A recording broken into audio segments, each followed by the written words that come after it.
If you have a cell phone and a bank account, you need to hear about this right now. In cities across the country, thieves are using the iPhone passcode to get into stolen phones and loot their victims' bank accounts and money apps, and lock them out of their Apple accounts, sometimes for good.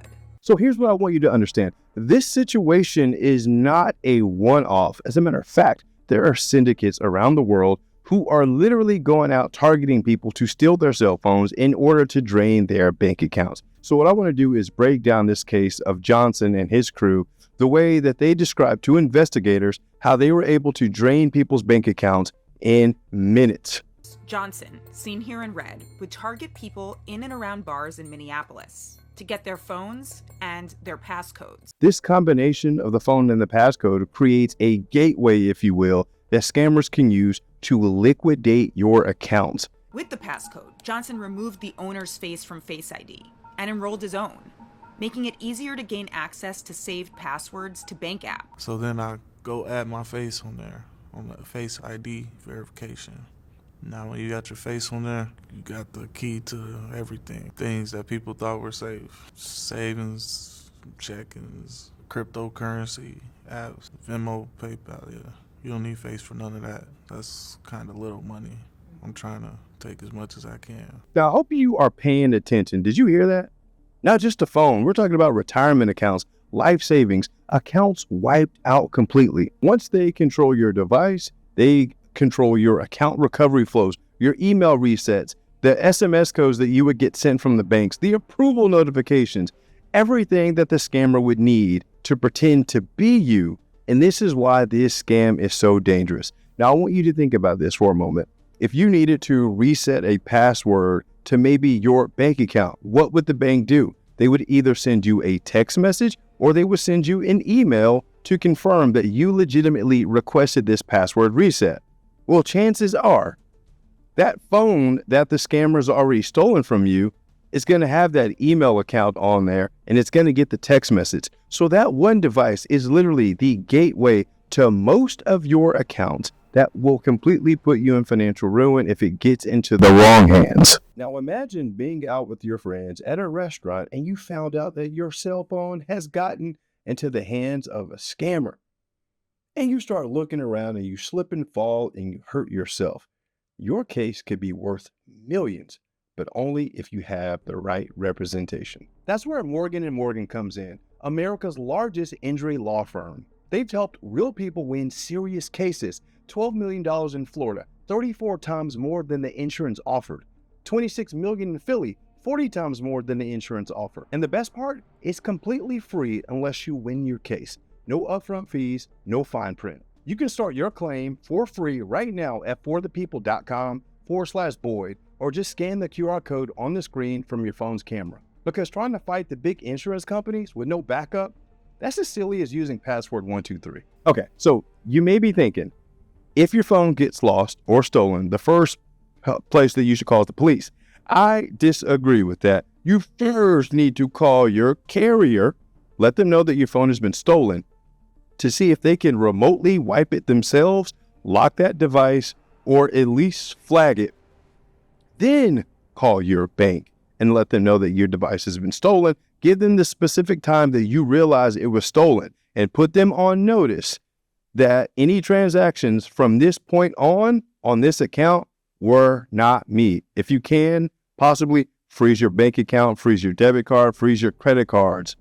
Really important. You have to try to put yourself in position to limit the damage as much as possible. The other thing that you can do with that phone is you can actually request from your carrier to have them suspend the line so that phone calls cannot go out from that phone. Now, I need you to understand this.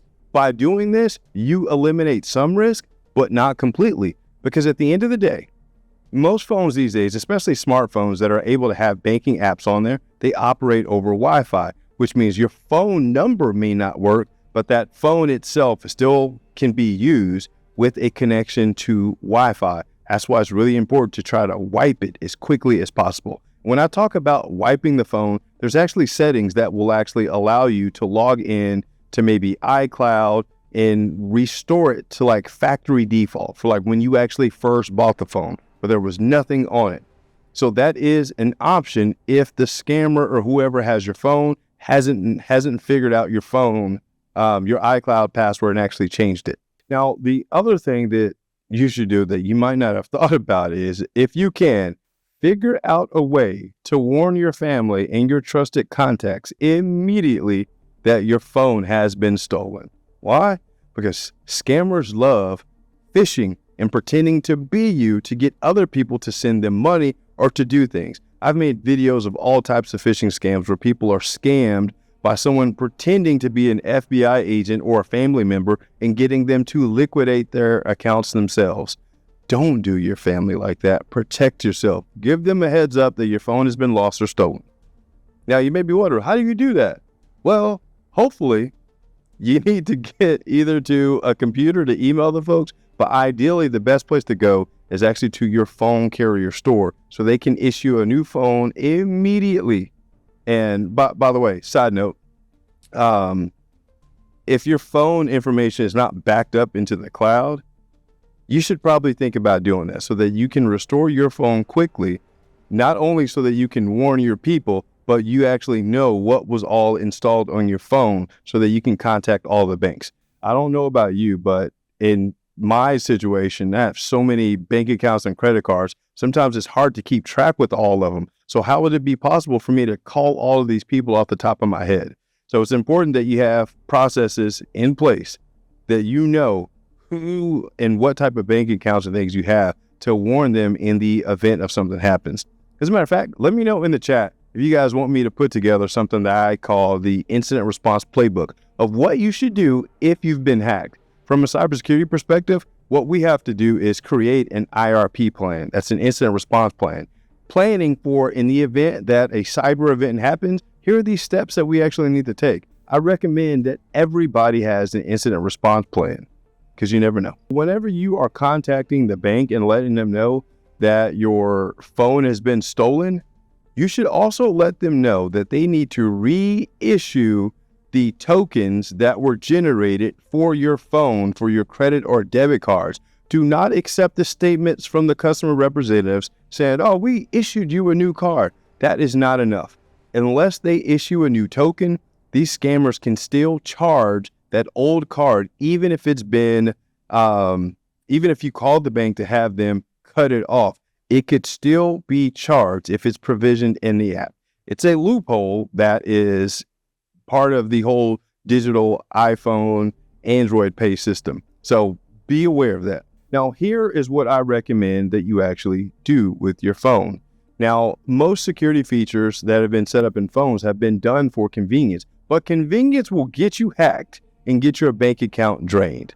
So do this. Number one, if you have an iPhone or an Android phone, in your notes section, do not leave passwords in the notes sections. As a matter of fact, I'm not familiar with what Android does for their phones, but I know iOS, Apple, actually has a password manager in it. Don't put your passwords in there. Don't do that. Why? Because your face will unlock the password manager. And if the folks steal your passwords, then if they steal your phone, then they have your password manager to everything that you own.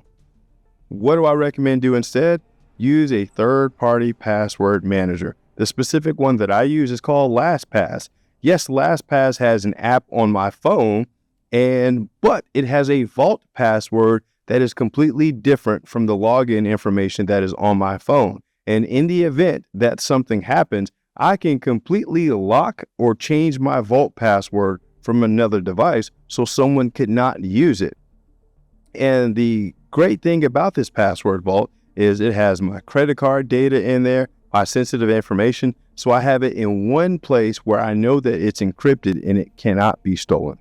If you got some value from this video, consider subscribing to the channel, like this video, and share it with other people so YouTube pushes this video out so other people are aware to avoid scams like this and protect themselves so their bank accounts aren't drained. And if you thought this was crazy, check out these videos right here because YouTube thinks that you'd love them, and so do I. Peace.